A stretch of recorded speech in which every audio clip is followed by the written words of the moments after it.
రాష్ట్ర రెండవ ముఖ్యమంత్రి రేవంత్ రెడ్డి గారు ఒక 4-5 నెలల క్రితం కేబినెట్ మీటింగ్ లో ఒక నిర్ణయం తీసుకున్నామని చెప్పిండు. ఏం నిర్ణయం చెప్పిండు? తెలంగాణ రాష్ట్ర ఎంబ్లం ఏదైతే ఉన్నదో దాన్ని సవరిస్తా చేర్పులు మార్పులు చేస్తాను, దాంట్లో ఉన్నటువంటి కాకతీయుల కళాతోరణాన్ని తీసివేస్తా, చార్మినార్ని తీసివేస్తాను, తెలంగాణ ఉద్యమ స్ఫూర్తిని నింపుతాను అని చెప్పి వ్యాఖ్యానాలు చేశాడు. ఆ రోజే మేమందరం కూడా మా నిరసన తెలియజేశాం. దానికి ఒక కమిటీ వేసి నిర్ణయం తీసుకుంటాను, తొందరగా ఎలాంటి చర్యలు తీసుకోను అని చెప్పిండు. సరే, కమిటీ వేసిండా సబ్ కమిటీ వేసిండా అది పత్రికలో చూస్తాం. కానీ ఎవరు ఒక సబ్ కమిటీ కూర్చొని ప్రజా అభిప్రాయం సేకరించినట్టయితే నేను ఎక్కడా చూడలేదు. ఒక సబ్ కమిటీ ఒక కమిటీ వేస్తా అని చెప్పిండు రేవంత్ రెడ్డి.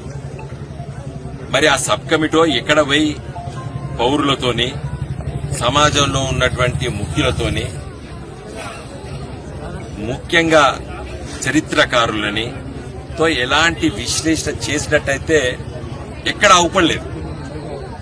తన నిర్ణయాన్నే ఇలా అమలు చేసి రేపు జూన్ 2వ తారీఖు నాడు 10 సంవత్సరాలు తెలంగాణ రాష్ట్ర ఏర్పడినటువంటి వార్షికోత్సవ సభలో సోనియా గాంధీ గారిని పిలిపించి మరి ఈ ఎంబులంని, తెలంగాణ చిహ్నాన్ని, తర్వాత తెలంగాణ గీతాన్ని నేను ఆవిష్కరిస్తానని చెప్పి నిన్న ఢిల్లీలో కూడా ప్రకటన చేశాడు రేవంత్ రెడ్డి గారు.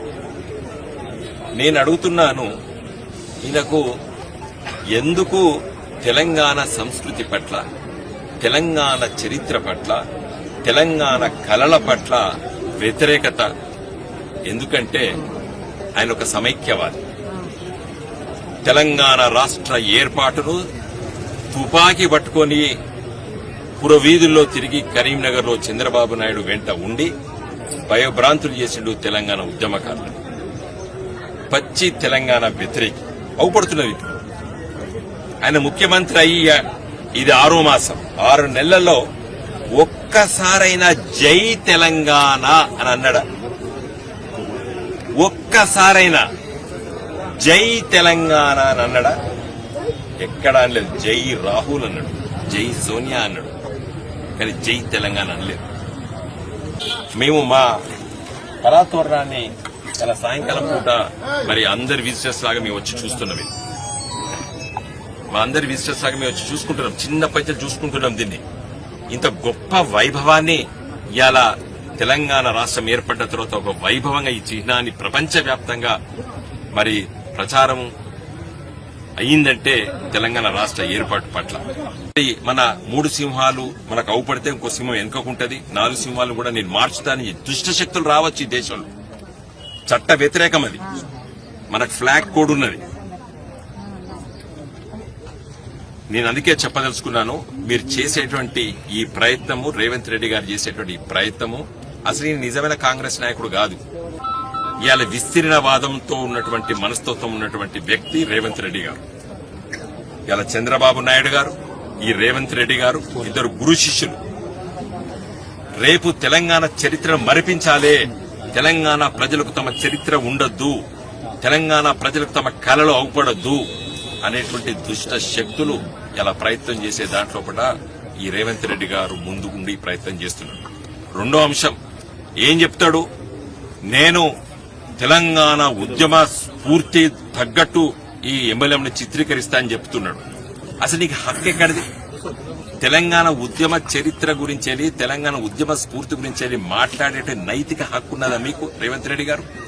తెలంగాణను వ్యతిరేకించిన వాళ్ళు, తుపాకీ గొట్టం బట్టి తిరిగిన వాళ్ళు మీరు, తెలంగాణ ఉద్యమాన్ని అణిచేటువంటి చంద్రబాబు నాయుడుకు వత్తసు పలికిన వారు మీరు.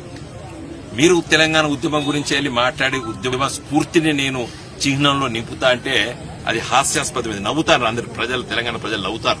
గవర్నమెంట్ ఆఫ్ ఇండియా నుంచి గెజిట్ రావాలి. రంజిత్ అర్థమైందా? ఇప్పుడు వీళ్ళకి ఎవరు సక్కంగా ఏం తెలియదు. ఇప్పుడు ఉన్నటువంటి వాళ్ళు ఇది కేసీఆర్ గారు ప్రతిపాదన చేసిన తర్వాత కేంద్ర ప్రభుత్వం బాగా ఆలోచించి ఇచ్చినటువంటి జీవో కాపీ.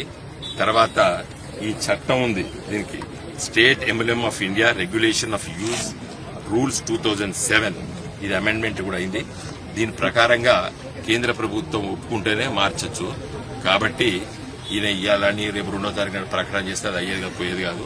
నేనే పర్సనల్ గా హైకోర్టులో కేసు వేస్తున్నాను. ఇప్పుడు సమ్మర్ వెకేషన్, అది సమ్మర్ వెకేషన్ ఆయన తెల్లారే ఐ మైసెల్ఫ్ నేను, ఎందుకంటే కాకతీయ యూనివర్సిటీ కాలేజ్ ఆఫ్ లాలా నేను పట్టభద్రుడిని కాబట్టి న్యాయశాస్త్రం కాకతీయ విశ్వవిద్యాలయం చదివిన నేను తప్పనిసరిగా చట్ట ప్రకారంగా నాకున్నటువంటి హక్కు, ఫండమెంటల్ రైట్ ఇన్వోక్ చేసి నేను దీన్ని సంరక్షిస్తాను. జై తెలంగాణ.